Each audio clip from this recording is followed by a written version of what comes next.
All right, everybody. I should be live, and if I am, please let me know in the chat, and that way we can get things started tonight. And I am actually back in full health and ready to get back to our usual schedule. So I appreciate your patience, and I appreciate you all being here because I like sharing this information with you, and I hope that it helps you get better prepared. So 5x5s are already coming through. We got Derek with the initial 5x5. Good to see you. Savage Lee coming in with the 5.56x420. I don't know if those mix, but hey, what do I know, right? We got Howdy from Dustin Pribble. Dave Sickles says good evening. And Skullman825 says 5x5. So we are good to go. And I'm glad everyone survived the solar eclipse. It looks like we made it, right? So here we are. We're going to talk about some interesting things that are happening. And of course, while everybody's getting into the chat, I do want to mention that Midway USA is the biggest supporter of the channel. And of course, thanks to them, I can get out here, do live streams like this, and go out and test gear and equipment and give you all of my findings, which are always honest, by the way. I don't sugarcoat things, and sometimes people might think I'm a little too picky. But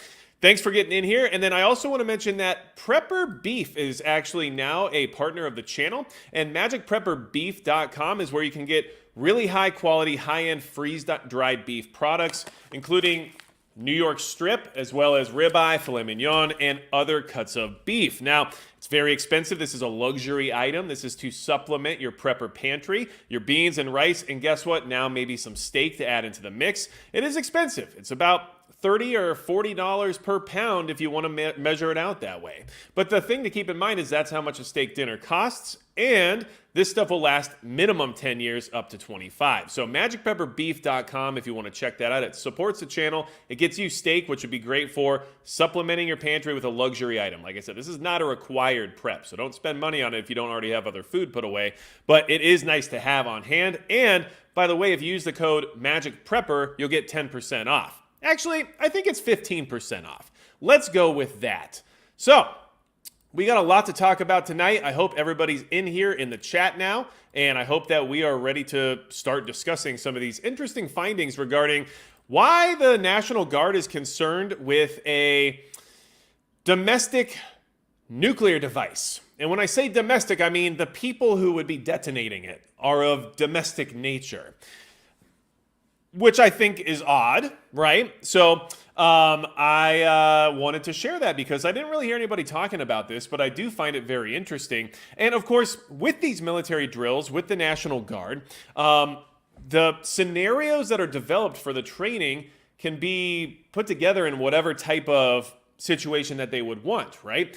And with everything happening in the world right now, all of this escalation around the planet, right? Between Russia and Ukraine, between Israel and Gaza, and everything else going on. We know Iran is upset. They're claiming they're going to have retaliations, which we're going to talk about later tonight. All of that stuff happening. And the simulation for this particular test is that domestic groups have planted a nuclear bomb, right?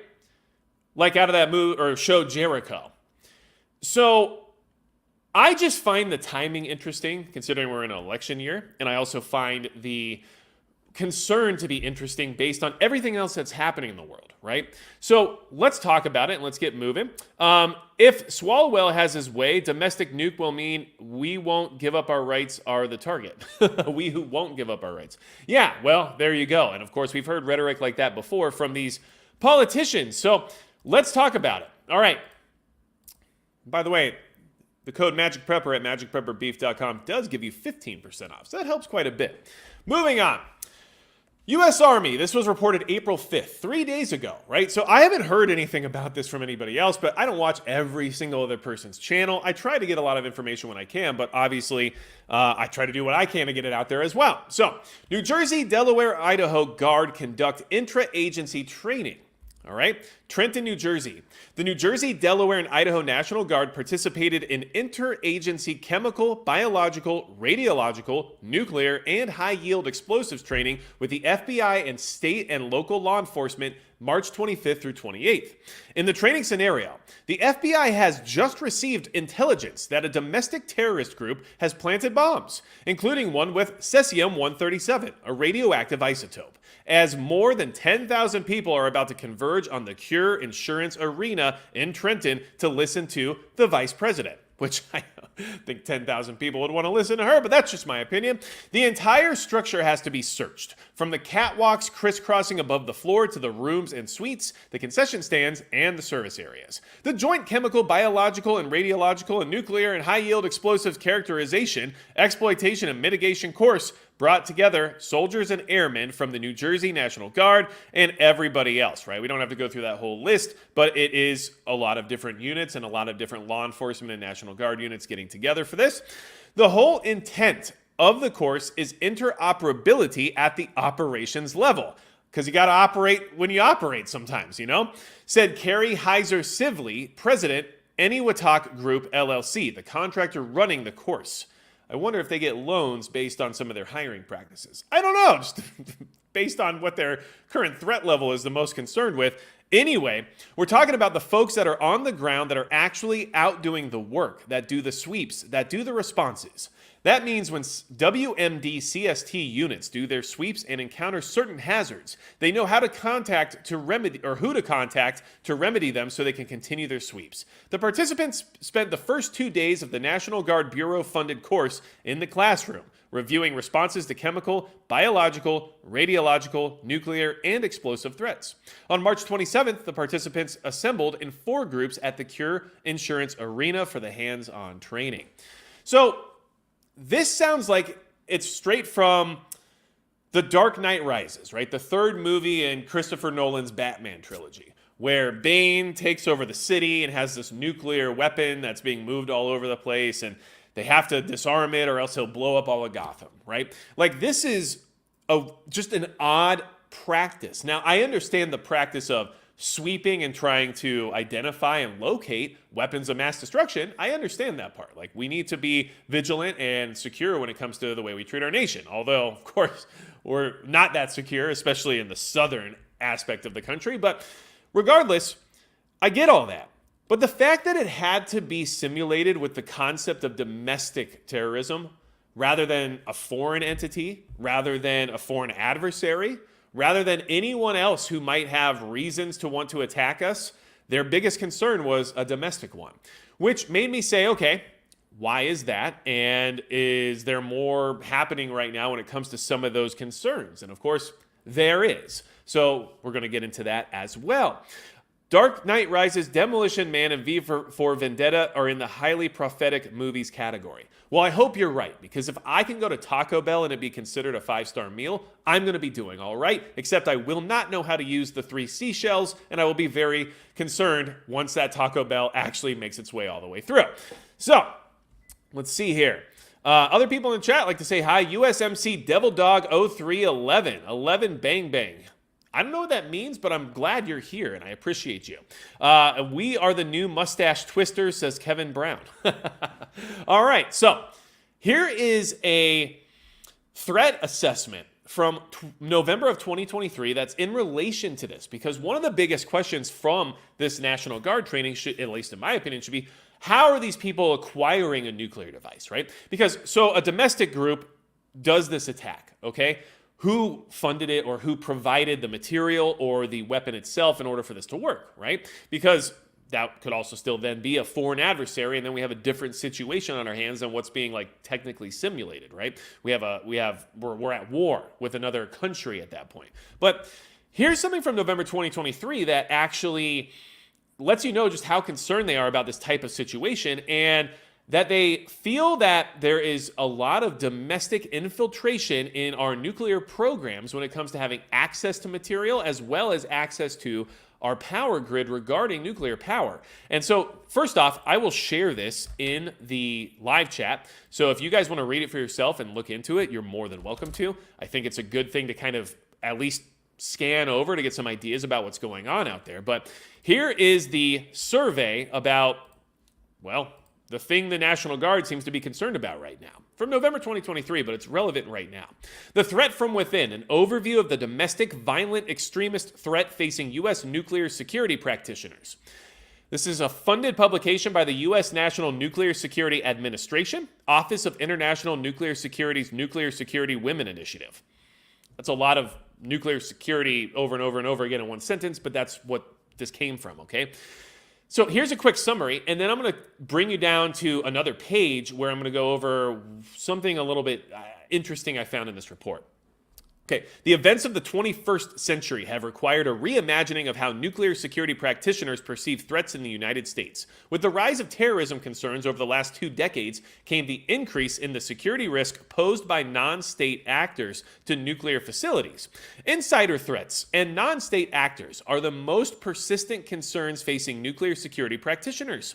But the notion of who or what constitutes a threat is so deeply rooted in antiquated understandings of an adversary that the U.S. nuclear security regime as a whole has struggled to address the risks posed by domestic violent extremists. The emboldening of non-state actors through the proliferation of accelerationist ideologies among domestic violent extremist groups pose a threat, not only to national security, but to the nuclear facilities that make up part of the nation's critical infrastructure. Compounding these risks are intersections of insider threats and accelerationism that demonstrate the shortcomings in the protective frameworks designed by the traditional national and nuclear security decision makers in the United States. Traditional assumptions informing security priorities are no longer sufficient to address emerging threats and evolving operational environments because they fail to adapt to new actors and shifting environments. What environments would those be, you might ask? Well, let me explain that right now for you. Illustrating the risk posed by DVE, domestic violent extremist actors, and the vulnerabilities that can be exploited by insiders is a crucial step towards redefining threat and understanding why the status quo is insufficient in the current threat landscape. Here we go. The January 6th, 2021 insurrection at the U.S. Capitol revealed the flaws in a system designed to weed out unsuitable candidates for sensitive work protecting nuclear materials, weapons, facilities, technology, and personnel. Understanding the limitations of the current system and the efforts underway by federal agencies to mitigate the DVE threat to nuclear and national security is a critical first step in creating a more sustainable and resilient national nuclear security regime. Okay? So that's the summary of this entire report. I think you're probably picking up what I'm putting down, if you know what I mean. I feel like there's probably a lot of people in the preparedness community that these people don't think should be suitable for protecting national assets, right? Because let's be honest, they're not trustworthy. Okay, so that's what this says. Now, here's what I want to share with you from the report, so you don't have to read the whole thing if you don't want. But this is just something I found interesting. We're going to go to page 41, okay? Where are you, 41? There we are. Okay, now, this is kind of the meat and potatoes of what this is about, but this should tell you maybe why the National Guard is doing this, why these reports are coming out, why we have more stories we're going to talk about in just a second here about these exact concerns, okay? And how it's all leading up to this election and how, man, we really are putting together the blueprints of, I don't know, blaming somebody if something crazy happens in this country, even if it's done by a foreign adversary, right? Even if it's done by Iran, who's super mad about everything right now. Guess what? Actually, page 41. Specific to DVE, NNSA global threat reduction initiatives focus on material minimization efforts and implementing sustainable global material security frameworks to reduce the availability of nuclear materials for non-state actors with nuclear ambitions. Additional threat reduction efforts include countering the proliferation of expertise and components of nuclear and radiological devices to non-state actors, as well as strengthening responses to nuclear or radiological attacks. NNSA has also integrated emerging technologies such as artificial intelligence to provide advanced warning of proliferation activities among non-state actors. Well, thank God they employed Skynet to make sure to take care of everybody. Florida Sheepdog 1, this is just what they're saying, right? So this is why I'm bringing it to your attention, because it's a strange scenario that we're kind of seeing this whole thing being created with, okay? Radioactive materials play a part in cancer therapy, blood irradiation, medical and food sterilization, structure and equipment testing, geologic exploration, and instrument calibration. Yet the prolific presence of radioactive material can become a risk factor if stolen or misplaced. In 2017 alone, according to a report from the James Martin Center for Non-Proliferation Studies, there were 171 incidents of nuclear or other radioactive materials outside of regulatory control. Based on open source reports, 104 of which happened in the US, experts suggest that there is an increased risk of violent extremist groups stateside obtaining radioactive materials. Experts suggest it, okay? The stateside violent extremist groups they've got the radioactive materials. NNSA's Office of Radiological Security has an initiative called RadSecure 100, which aims to remove or better secure energetic material in 100 US cities. Now listen to this, because this is the part that's what they don't want to admit, but we're doing drills based on this exact scenario now at this point in time. So I'm not exactly sure what they believe, but this is what they don't want to actually say, but this tells you a lot about why this whole report was created, even though they have to say this. Though there is no public evidence that any stateside extremist group could carry out a sophisticated attack with an actual nuclear bomb, a dirty bomb containing the sorts of material RadSecure wants to secure does not require as much sophistication, right? So there it is. A real nuclear bomb? Of course not. No. But here's the thing. A dirty bomb they could definitely do. So how easy is that to just place blame on now? Because anybody can do it. Also, we also have to remember that we're going back to the old J6 conversation quite a bit here as well. Nuclear facilities have elaborate programs to screen candidates and monitor employees who could potentially pose a threat. Yet the January 6th attack revealed critical vulnerabilities in the U.S. government's security systems. So it just keeps going back to that. So the National Guard is training on this exact type of an event in New York, or New Jersey, right? Idaho. And, well, they're training for it in New Jersey, but Delaware, Idaho, and New Jersey National Guard units are part of it. And then we have that report from November of 2023 that's basically saying, hey, by the way, this is a real thing. Even though like they probably can't do the thing like all the way, they could probably do something like it, right? So, just getting weird out there. Chris Hollingsworth, get your iodine. Yeah, never a bad idea. I agree. Let's see here. Chime says, wow, that's a lie. Well, I'm not sure if you're talking about what I was saying or what the chat was saying, but I'm flabbergasted as well. So it seems like there's more concern about this exact situation. Now, we talked about the nuclear bomb aspect because that's what the National Guard's worried about suddenly, and that's also what that report seemed to be relatively concerned about. But the report was also concerned about power and infrastructure because of our nuclear facilities.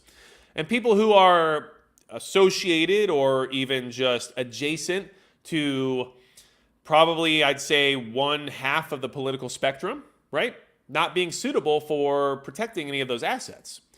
Which, I don't know why we'd be so concerned about somebody's political ideologies. If they are an American and they believe in this country, then they would likely be qualified to protect certain assets, I would assume. But anyway, here's a report. E&E News. This is actually by Politico, but it's one of their energy outlets, and I thought it was interesting. This came out today. Like I said, there's a lot of focus on this all of a sudden. Florida Sheepdog, if you can smuggle people, they can smuggle whatever they need, 100%, but it's easier to just get things provided to you by those who would like to see something happen than to have to smuggle anything, right? Just, I don't know why my brain just does that sometimes. Tensions at home and abroad pose growing threat to U.S. grid. You know what? You're right. With everything happening between Iran and Israel, and of course our obvious support of Israel and Iran getting their consulate bombed and losing generals and everything regarding, ISIS and stuff like that happening in Russia, and then we have the Ukraine situation where we're funding them, and we have this obvious adversary in Russia due to that proxy funding that's going on there. Not to mention China that's constantly trying to attack us in our infrastructure with malware and cyber attacks that are already in there ready to be triggered at any moment. I agree. Tensions at home and abroad pose a growing threat to the U.S. grid. You're right. There's a lot of threats going to the grid. Well, let's start this story off with all that in mind. Rising incidents of domestic terrorism. Oh, my bad. My brain was just totally focused on all these like actual like foreign threats that are happening right now in the world. But no, I forgot that this is where the focus needs to be. Rising incidents of domestic terrorism and a surge in state-sponsored cyber attacks on critical infrastructure are posing a heightened risk to the U.S. power system, the nation's Grid Reliability Authority warned last week. The geopolitical turmoil from the Israeli-Hamas conflict and the ongoing Russian-Ukrainian war is driving a dramatic increase in malicious cyber activity, according to the North American Electric Reliability Corp, a nonprofit body in charge of setting reliability standards for the wholesale power system. Those international tensions are adding to the steady increase in domestic physical threats against the power infrastructure that are likely to climb as the U.S. election season ramps up. We're going to touch on that here in a second. The current geopolitical situation has significant ramifications for the North American grid, Manny Cancel, senior vice president at NERC, told reporters Thursday, and that's contributed to a dramatic increase in malicious cyber activity. Now, I did that report just a few days ago about that domestic attack on a substation in Torrance, California, right? Because it had a lot of red flags to me, especially with the federal involvement and everything else related to it. Because, look, you can write that off as being, oh, well, it's the power grid, so of course they're involved. That's not how things always work, okay? But in this situation, it is, and also a firearm was involved, which isn't generally the call sign of eco-protesters, right? So there's a lot of red flags there, which is why I wanted to investigate it further. And that person's never been caught, by the way. But here's the thing. Who is to say that these people who are attacking our power grid from inside are domestic in nature, right? Because there is a difference between foreign and domestic. And just because you're on soil doesn't mean you're domestic. And that's what's so strange about some of these conversations that are being put forward, okay? But then it's not that strange when you realize exactly what they're talking about. Cancel, who is also CEO of NERC's Electricity Information Sharing and Analysis Center, which gathers and analyzes data from power companies, said at the same time, U.S.-based threats could include a wide range of activities aimed at shutting off the power for large swaths of people to sow unrest. We know activists. Say that one more time. We know activists continue to use this as a vehicle to get their ideology and other political thoughts across, said Cancel. So nonetheless, we're going to be very vigilant during this current election cycle. Okay? Physical threats against the grid have seen a sharp uptick in recent years, according to a Politico analysis of DOE data. The nation's power providers reported 185 instances of mostly physical attacks or threats against critical grid infrastructure in 2023, beating the previous record number of reports from 2022 and doubling the number of incidents in 2021. By the way, did you hear of 185 instances of physical attacks on our grid that also involved the FBI offering a $25,000 reward and asking for the public's help in identifying and catching a suspect? I did not. That was the only one. So just keep that in mind, which is why it was also a red flag for me. But the other thing to keep in mind is that this is activists that are using it as a vehicle to get their ideology and other political thoughts across. We're going to be very vigilant during this current election cycle. I have a feeling I know who they're worried about, which is this is where we're at, okay? Let's see here. Communist Rhode Island checking in. Paul Walker, we are glad you're here. You might have a very small state, but I'm sure that you are very big-brained. Because, let's be honest, you're here. So you have to at least have some brain going, right? I'd like to think so. If not, I'm doing everything wrong. Let's see here. Dognut72, Indiana checking in, and Dan Rose is also Indiana. So good, we got Indiana people here. I come from a family of Hoosiers and have been to Indiana many times. So glad you all are here. Thanks for checking in. Make sure y'all hit that thumbs up if you're getting some good information out of this chat. We got more to talk about 100%. And subscribe if you're new here. This is how we do things because I just try to give you good information that's relevant to the previous week. That might not be as obvious or mainstream as everything else you might have already heard. So doing the best I can. I appreciate you being here. And if you're on replay crew, thank you for checking in. Make sure you leave a comment below and let me know that you came back because I really, really appreciate the replay crew. I know this is a late night for a lot of you out there. So the fact that you come back and watch the replay means a lot. So thank you for doing that, okay? So Election. They're concerned about it. Seems that way, doesn't it? Oh, but no, they're not. Sorry, I should have clarified. Silly me. They're not concerned about, making sure there's this public trust of integrity and that everything's going to be working properly and that the devices are all properly, tuned or whatever it is they do to them. Like, don't ask me. But they are concerned about domestic stuff. What do you mean by that? Zoomer Prepper, glad you made it not on Replay Crew. You're the GOAT tonight. You made it. Awesome. All right. Well, let's talk about it. Now, this is a story from Australia, the Sydney Morning Herald, okay? And yes, I don't have an ad blocker running. I know some of you have mentioned that in the past. That's because YouTube decided that running an ad blocker while also running YouTube is problematic, let's just say. So, anyway, moving on. This is from April 3rd, 5 days ago. Poll workers and active shooter drills. Combat training ahead of U.S. November election. What? Poll worker, have you voted recently? Do you look at the poll workers and think maybe they need some combat training?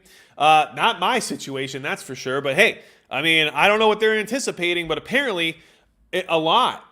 Okay? And this is like, the National Guard is worried about domestic terrorists planting nuclear devices. And this is what we're doing with poll workers. Like, this is, first off, if you want to make something become reality, right, you just have to use the laws of what? Persuasion. So here we are. But also, we're doing this. This seems like what a country that's literally in a downfall would be doing. I'm sorry to say it, but it does.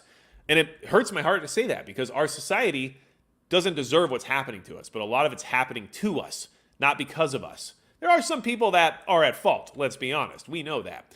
But the majority of people are having it done to them. And this is not what I want to see because I love this country, in all honesty. But I love the concept of this country and what it should be. And we need to go back to being as constitutional as humanly possible. And that's part of the problem that we're having right now. So, American election officials are conducting active shooter drills and combat training to prepare for potential violence ahead of this year's rematch between Donald Trump and President Joe Biden. With 7 months until presidential election and Trump already sowing doubt about its legitimacy, state election chiefs are bracing for what they expect will be a fiercely contested race for the White House in November. So instead of trying to, give everybody a peace of mind about some of their integrity fears when it comes to the systems that are being used or, how the election could be interfered with foreign adversaries or anything like that. Instead of approaching that type of a way to calm everyone and try to create a more level-headed approach to this election cycle, let's just give everyone combat training. In North Carolina, Chief Elections official Karen Brinson Bell told this masthead workers, I don't know what that means. Masthead. Inform me in the chat. Australians, what is a masthead? Told this masthead, workers have been trained on how to de-escalate tensions at polling booths, and the state has ramped up efforts to educate voters about misinformation and disinformation. In Washington state, postal vote handling protocols have been reviewed after election staff previously received envelopes containing white powder and other suspicious material. That was just Hunter Biden's vote. It's fine. While in New Mexico, guns will be restricted at polling centers in the hope of reducing voter intimidation and vigilante acts. Nothing like suspending your constitutional right so that you can act upon your constitutional right. New Mexico. They have some issues. They do, especially with the Second Amendment. But let's keep going. And in Arizona, Secretary of State Adrian Fontes has coordinated active shooter drills for election workers, along with combat kits that include tourniquets to stem bleeding and objects to barricade doors in case angry citizens try to storm into polling centers. Okay. The escalating challenges of misinformation, physical threats, and cybersecurity risks have called for Arizona to take an assertive election security posture, a spokesman said when asked about the drastic measures. Okay. Oh, by the way, this year's presidential election will be the first since the attack on the U.S. Capitol building on January 6, 2021. Just wanted to make sure you were aware of that, okay? So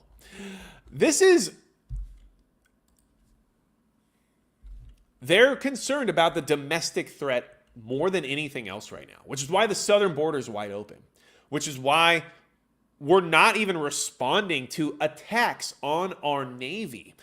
We're going to talk about that here in just a little bit, because I want to really talk about this domestic stuff first, because it's kind of a lot. All in this week. Yeah, that main report I shared with you is from November of 2023, but I only brought it up because of that drill going on from the National Guard. And then I started looking into other domestic concerns, which there are more.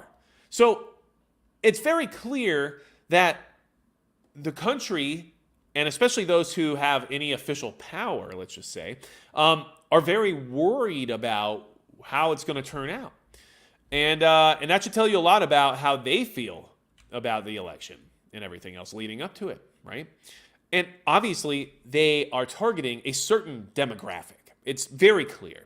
I don't care which side you are on personally, right? We do get a lot of different people in these chats as well as on this channel, because people want to get prepared. They want to survive no matter what their political ideology, which I understand. But what I will say is it's very clear that they're concerned with one ideology over another, okay? Which isn't how things are supposed to work in this country. And here we are, all right? Now, USMC Devil Dog 0311. I have a feeling, based on just your name tag alone, that you probably know what an actual attack looks like. So I'll just have to agree with why you're laughing. Now, here is some legislature. I can say words sometimes. That is specifically about domestic terrorism. And a bill was introduced in Idaho to limit the capacity of what the definition of terrorism could be considered. And the bill was introduced to basically remove the concept of the domestic aspect of it, so that the resources could be spent on the foreign adversaries that are, at least in my opinion, like our largest threat at this point in time. And it was turned down, which is also something that, I don't know, should concern you. But this commentary on it, this is from the Idaho Capital Sun. It's from April 2nd, okay? So 6 days ago. You might not have heard about this unless you're in Idaho. And even then, you might not have heard about it, okay? This person obviously is glad that this bill was struck down, but I think they're a little bit off on some of their thought process here. Introduction of domestic terrorism bill should be cause for deep concern for Idaho's residents. And at first I thought, oh, okay, is it overreaching? Does it violate our rights, right? And when I say our, I am not a domestic T person, by the way, anyone who's out there, but I meant as Americans, does it violate our rights, right? Innocent until proven guilty. So I have these concerns about any of these bills that get put out there, right? So I'm thinking, man, this could be bad, right? The proposed legislation sought to narrow the scope of Idaho's Terrorist Control Act, effectively limiting its application, writes the Idaho Leaders United Board of Directors. And then I thought, oh, limiting its application. Well, that might be a good thing. Kind of like how the Patriot Act is way too far overreaching and allows way too many of our rights to be violated. So if it was to be narrowed in scope, that would probably be a good thing, right? As Americans, we don't want the government to have access to our entire lives without a warrant at the very least, right? So I thought, all right, now I'm very interested. What's going on here? Well, it just gets worse. The Idaho legislature recently made the prudent decision to uphold the integrity of our state's laws by rejecting a bill that would have dangerously redefined domestic terrorism.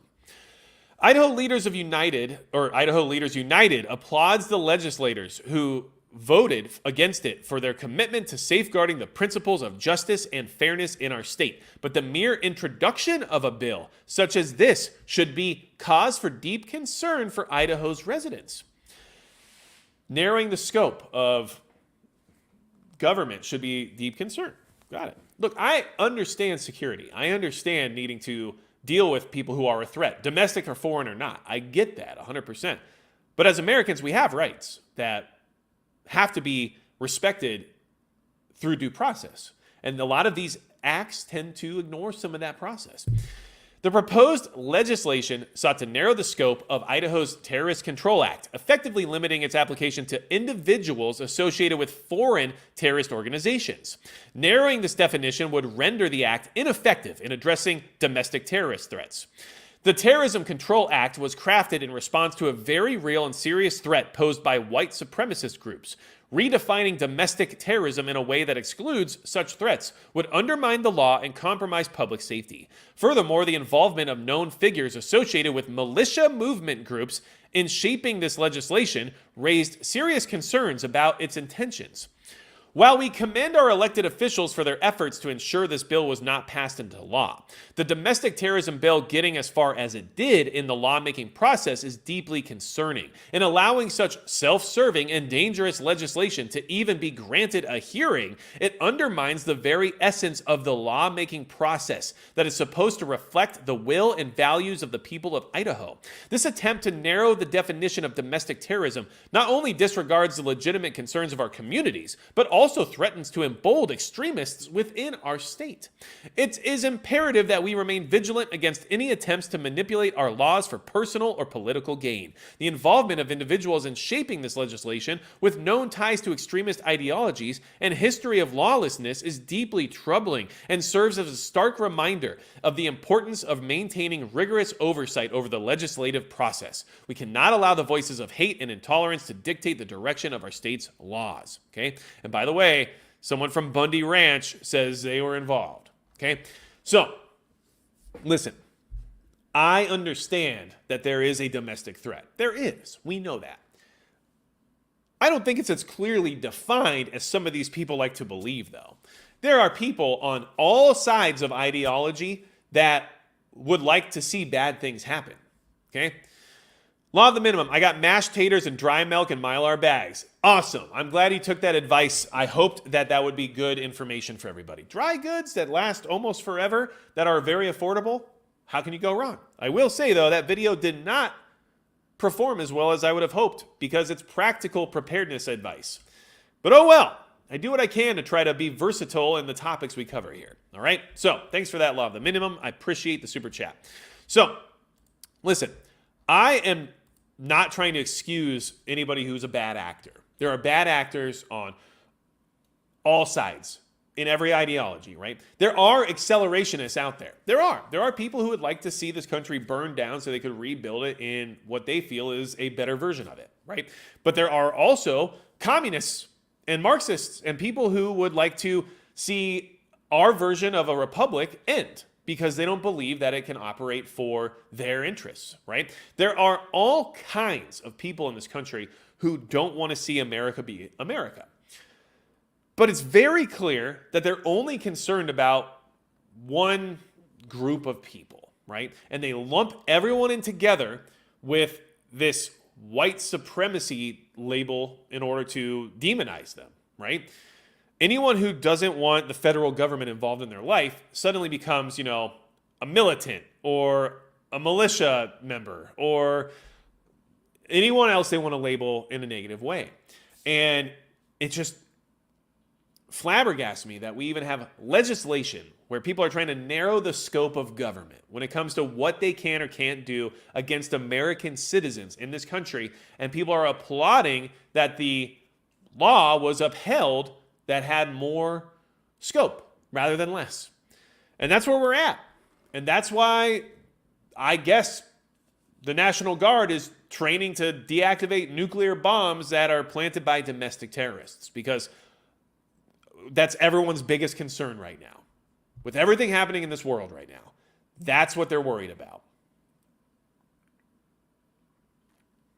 And I can guarantee you, every red-blooded American in this chat right now who has a level of patriotism, regardless of ideology, would not put up with some domestic extremist group trying to blow something up with a nuclear weapon. Like, nobody's putting up with that. I'm not. So we're in weird times. And it feels very much like this is a lead up to an anticipated activity, right? Something that either is expected or will happen. And when it does happen, we all know who did it, right? It's hard for me not to think that way because of all the pieces being put into place as of right now.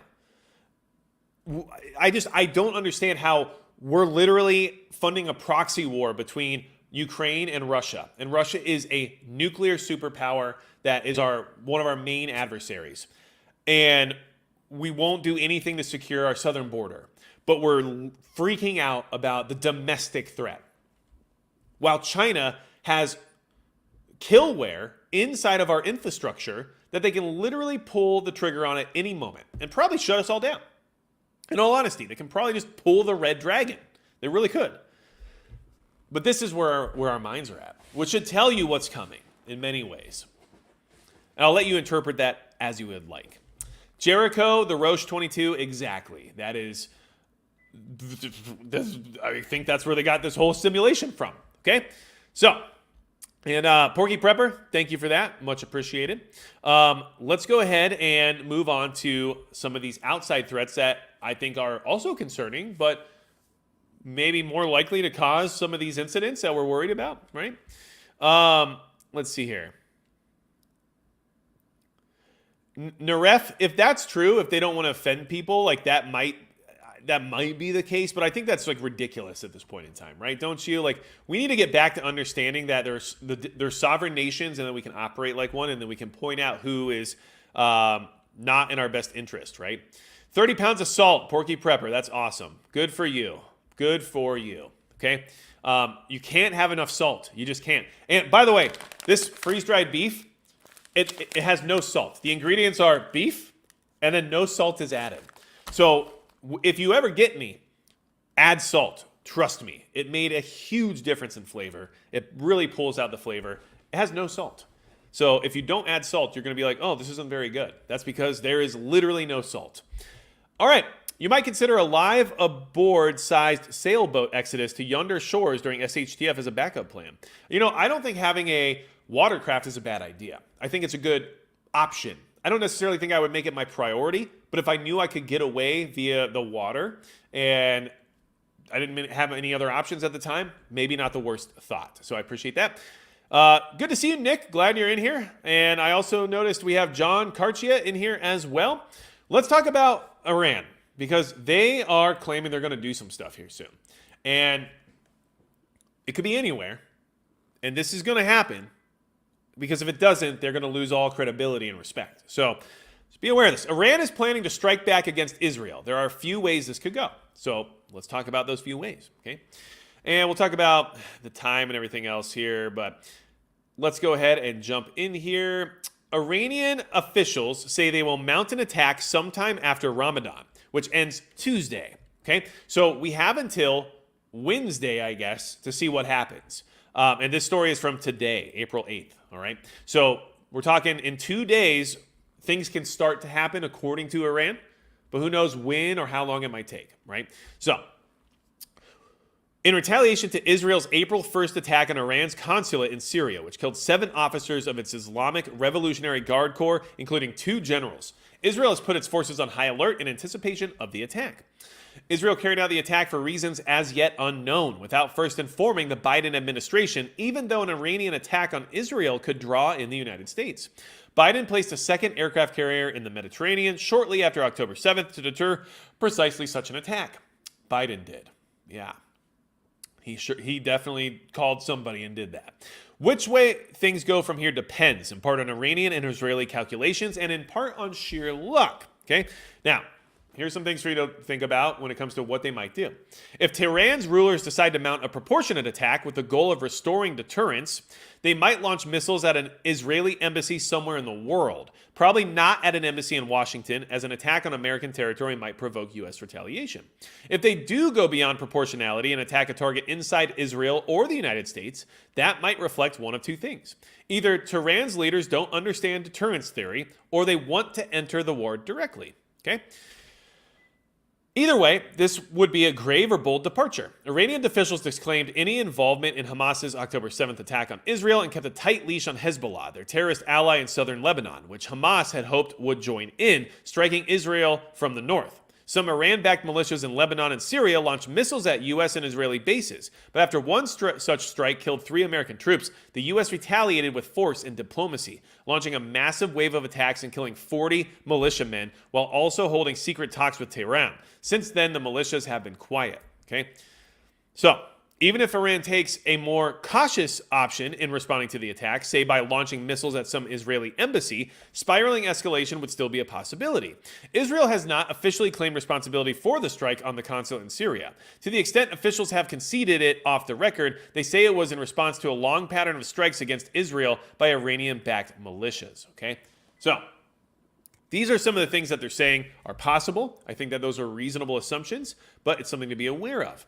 Now, Iran is also saying that none of Israel's embassies are safe after this attack.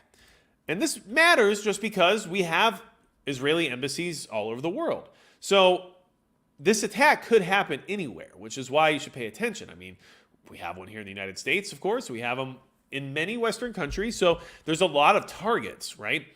Iranian official warns Israel that its embassies are not safe after deadly Damascus strike. Okay?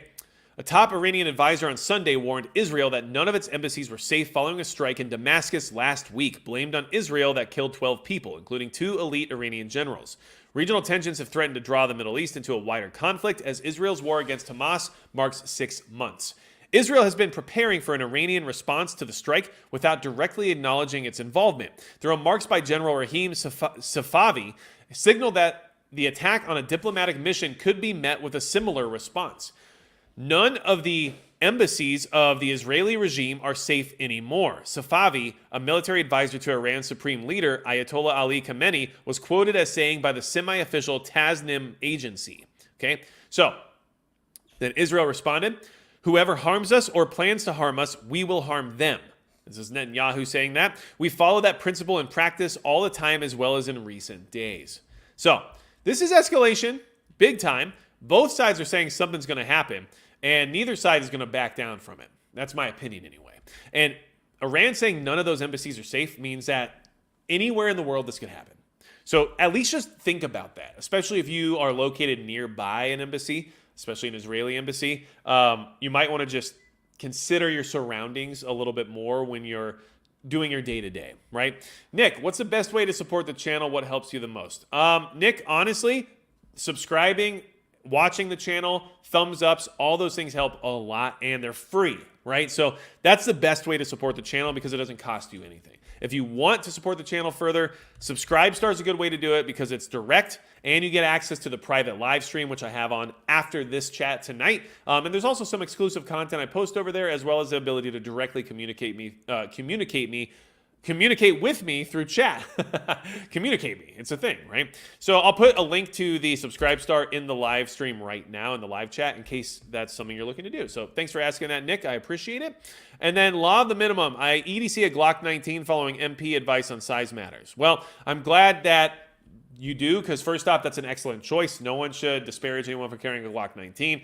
It's just a practical option, right? But secondly, It needs to be a personal choice, but personally, I just found that a double stack duty-sized pistol was just a better gun for me, especially when it came to being accurate and getting shots on target quickly. So that's why I just carry a bigger gun now, and I just said, it is what it is, you know? So also, sometimes I need to remember that I'm 6'3" and 210 pounds, because that makes a difference sometimes, you know? So my mileage might be different than yours in that regard. Okay. Cherokee Survival, what about Magic Prepper beef? That also definitely helps support the channel. So if you want to get freeze-dried beef, magicprepperbeef.com with the code MagicPrepper getting you 15% off helps the channel directly as well. So thanks for reminding me about that, Cherokee Survival. I just started that partnership, but I already have tasted the beef and I've already tried it out, and the packaging's excellent. And like I said, it's expensive. It's a luxury item. You're not buying it to fill your pantry for a year's supply of beef unless you're ultra rich. But to have a few pounds of freeze-dried ribeye or filet mignon laying around that you can add to rice and beans to really get that protein flowing, maybe not the worst idea, right? And then especially, my mind goes to barter a little bit too. Like, hey, I'll give you an ounce of ribeye, you know, for some batteries. And there's going to be people who would take you up on that. Now, Freedom Cat, what do you think about ballistic steel shields? I'm not into it. That's just me. That's heavy. It removes the ability to use one of your hands, basically. And just get body armor and wear a good plate carrier. You shouldn't be in a situation where you need a ballistic shield, in all honesty. That's just me. And if you are in a situation where you need one, well, a plate carrier is probably going to do you just as well. And try to get out of that situation, right? That's just me. So just so you guys know, I do have some excellent, Abracadabra, Midway USA. Also, if you go purchase things through them, well, then that gives them more reasons to sponsor channels like mine. And they also sponsor other great channels too, like 9-Hole Reviews, right? And Banana Ballistics, and a bunch of other good channels. So be aware of that too. 9-Hole Reviews is really good. And then Banana Ballistics does awesome testing between like penetration of different calibers, right? And cartridges. And then, they also are a partner with Outdoors Alley and some other hunters too. So they have a lot of really good brand ambassadors. And I'm just lucky to be the weird fringe prepper guy they picked, All right, so now here's the thing. I want to kind of bring this back around to the domestic terror threat thing. So all of this focus on the domestic threat, the domestic, and we even have the National Guard doing drills based on a domestic terrorist attack. There's no reason at all they couldn't have just said, the Taliban or Al-Qaeda or ISIS or any other foreign adversarial group that would want to do us harm was responsible. But they specifically mentioned domestic. And I have a feeling, I don't know because I'm not involved in it, but I have a feeling that matters when it comes to the way that they actually conduct that drill and they conduct that simulation. It matters because they're thinking of this threat being, anybody and local and all this stuff, right? There's a lot that could go into that. So that's what concerns me. They don't just say that just to put a label on it, right? Because that label could have been anything. It's part of the drill. So that's what we're doing here, but this is what we're concerned about everywhere else. And so that's why I don't understand how we can't look within and realize that we have our own national security issues that aren't just domestic, right? U.S. on high alert for Iran threat in region after Israeli strike in Syria. So we're on high alert in the Middle East, but not here. Why? Well, because the threat here is domestic, okay? The United States is on high alert and preparing for a possible attack by Iran targeting Israeli or American assets in the region in response to Israel's strike on the Iranian embassy in Syria, a U.S. official said on Friday. We're definitely at a high state of vigilance, the official said in confirming a CNN report that said an attack could come in the next week. Suspected Israeli warplanes bombed the Iranian embassy in Damascus, right? We all talked about that already, okay? Our teams have been in regular and continuous contact since then. The United States fully supports the defense of Israel against threats from Iran, a senior Biden administration official said. So we're really concerned about that over there. But here, it's us. And when I say us, I don't mean we're part of these groups that are extreme. I mean, you know what they mean, right? I don't know what else to say. For more domestic control of us, says Florida Sheepdog. Exactly. Let's see. Nick, I don't know what you're responding to, but you say a Glock 19 will serve anyone well in an SHTF event. If it's worse, you need people and a lot of friends. You with one AR-15 won't do. So I don't know exactly what that was referring to, but what I will say is one of the reasons I think a pistol is a better gun to have if you're only going to have one gun is because you can carry it during times of peace, if you're legally allowed to, of course. You can train with it more easily generally, right? At indoor ranges or at the ranges that the majority of people have access to. It's easy to go in and actually shoot a handgun. An AR-15 becomes problematic. They get worried about the type of ammunition you're using. You can only shoot one round a second or whatever it is. It's a shorter range, 25, maybe 50 yards. You can't even get a real zero half the time. There's a lot of limitations. And then if you do need a firearm, with an AR-15, you're limited to having an open carry scenario, basically, right? You're going to have it on a sling. But if you have a pistol, you're able to conceal it, and that gives you more versatility. So that's kind of where I think regarding that. I am definitely 100% saying you should have an AR-15 and any other fighting rifle platform you might think would be applicable to your situation. But I personally, if I could only own one gun, it would be a handgun. Because guess what? I wear a handgun on my waistline every single day, even if I don't leave my house. I still put it on at some point because I might go somewhere, right? Like it's like a habit. I want to make sure that I'm in the habit of always having it with me. And so since I always have it with me, I have it. Whereas if I only had an AR-15, well, it would just be at home anytime I left. It would get very little shooting in if I was restricted to indoor ranges or just public ranges where they don't allow magazine changes or, reloads or drills or anything, right?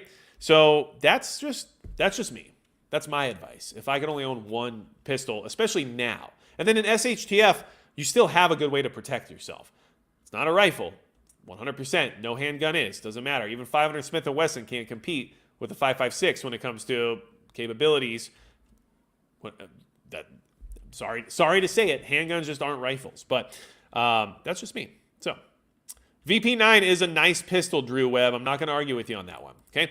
Now, here's some interesting things that are happening with the whole Israeli situation over there. Because to me, this looks more like repositioning in anticipation of an attack and basically conserving your forces and your resources in order to redeploy once the battlefield becomes more visible or obvious, let's say, right? So Israel withdraws troops from southern Gaza for tactical reasons, okay?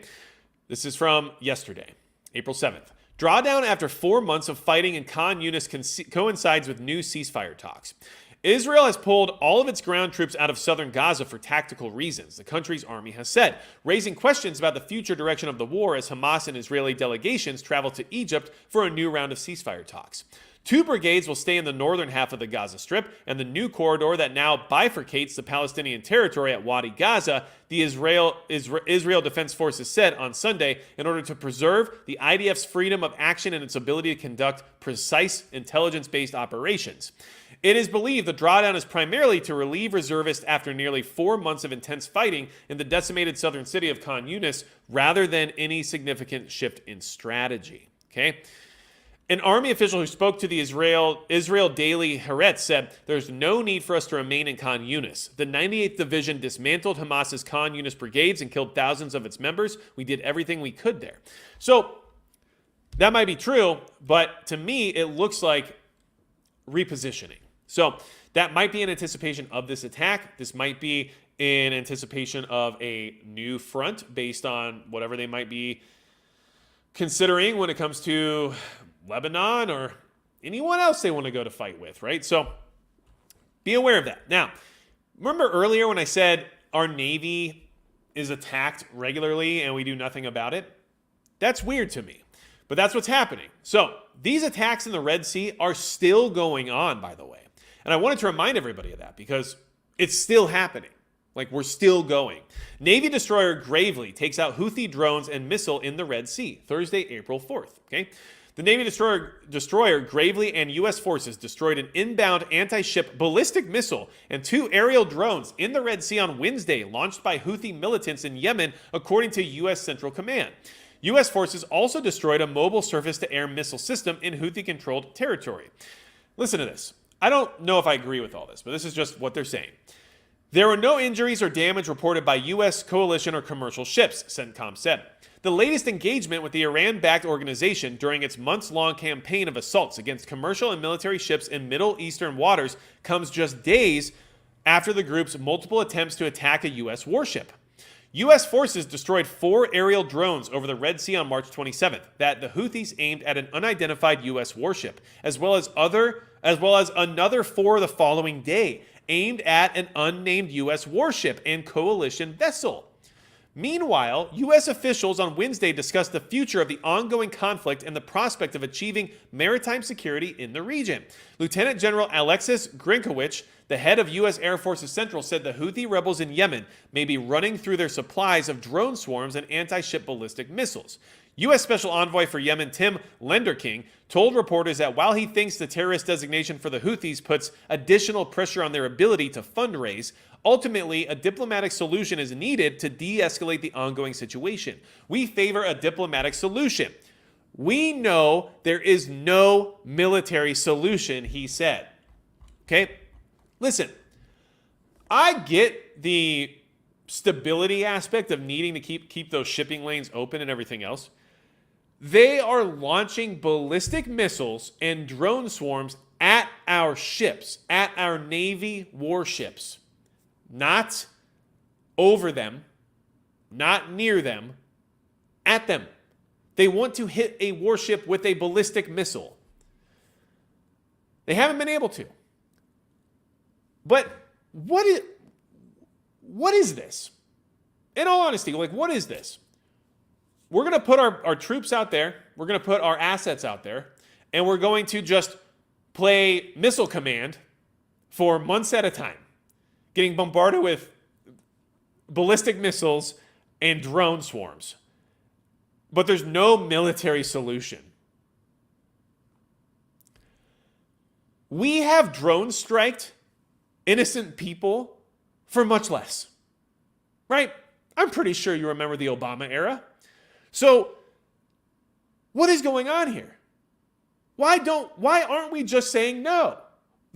So you can just launch ballistic missiles and drone swarms at Navy warships, and there's no solution. There's no military solution. Which makes me feel like they just are waiting until one actually hits. Because I don't understand what else could be happening. Because we have warships. They're shooting at warships. Generally, you shoot back. And yes, they're saying they do take out some of their launch stations and some of their equipment and here and there and all this and that. Obviously not enough if they're getting swarmed by drones and ballistic missiles. Oh, and by the way, they're backed by Iran.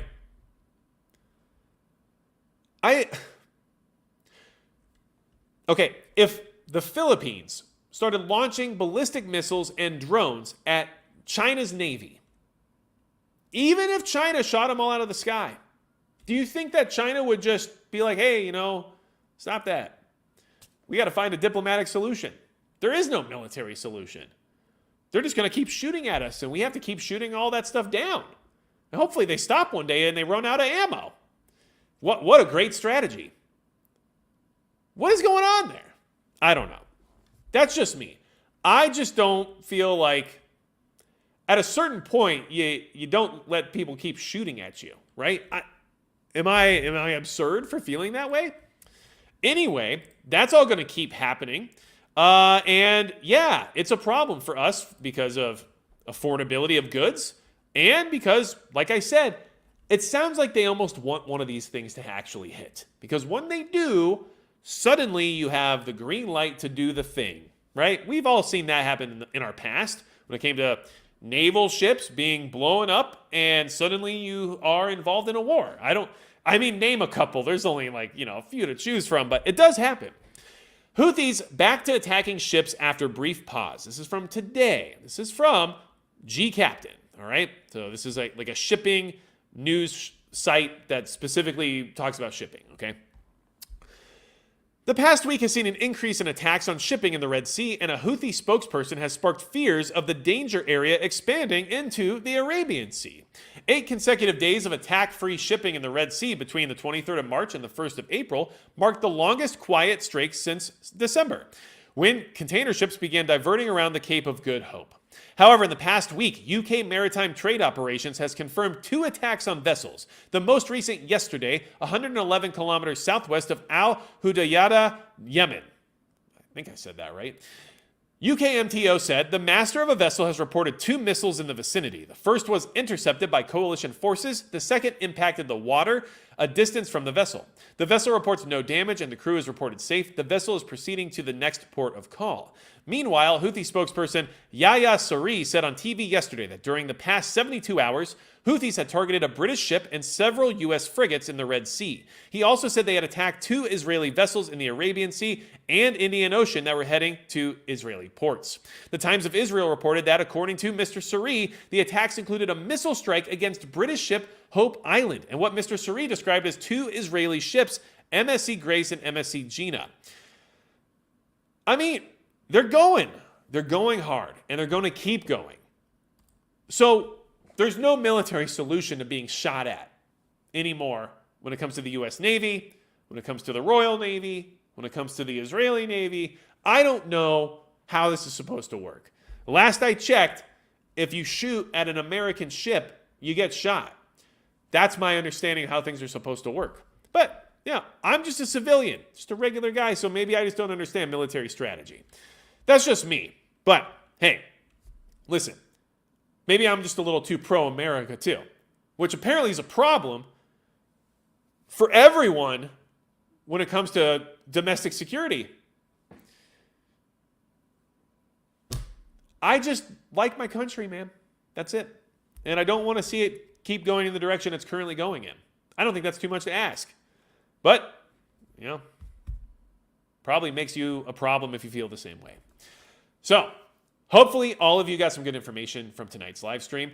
Like I said, I've got the private live stream right after this at 9:45 Central Standard Time. That will be for members of Subscribestar as well as YouTube channel members. If you want to become a channel member, you can hit the join button below, or you can join Subscribestar. Like I said, there's different incentives over there than what you get as a channel membership, but the live streams is really where it's at. We just hang out, we chat. There is no information that's pertinent to preparedness discussed in those live streams. It's a casual format. I do not withhold information behind a paywall because I'm trying to put out the best I can for all of you, regardless of financial situation, because I understand not everyone can afford, a membership or anything like that. I only provide the access to a membership because people want to support the channel directly, and it's one of the easiest ways to do that, while also getting some incentives and perks for doing so. So it's my way of saying thank you to those people and their way of supporting me directly. But I don't make it a requirement to get the information that I try to put out there. So make sure you guys hit the thumbs up, do all the YouTube stuff, because that's a good thing to do, apparently. Hopefully you'll have a good night. Chris Hollingsworth, I'm really appreciative of you. Thank you for the kind words. Kevin Brown, we'll have to take a look at that video, I guess, at some point. Cherokee Survival, thank you so much. Rebecca Snavely, thank you as well. Majestic Lion, good to see you. Big Chase, Gen X Gemini, all of you are awesome. Thanks for being patient with me from last week, of course. I was very sick. I had norovirus. I had never had that bad of a case of it before. Let's just say I am not the kind of guy who generally throws up. And that was not the case last week. So I appreciate all of the well wishes and all of the understanding. Anything else y'all need from me, magicprepper.com is a good place to go. If you want to get into the Discord, find the Subscribestar, look at some of those discount codes and links, magicprepper.com has all that stuff there to make it easier for you. So anything else you need from me at all, you know what to do. I will catch you next week.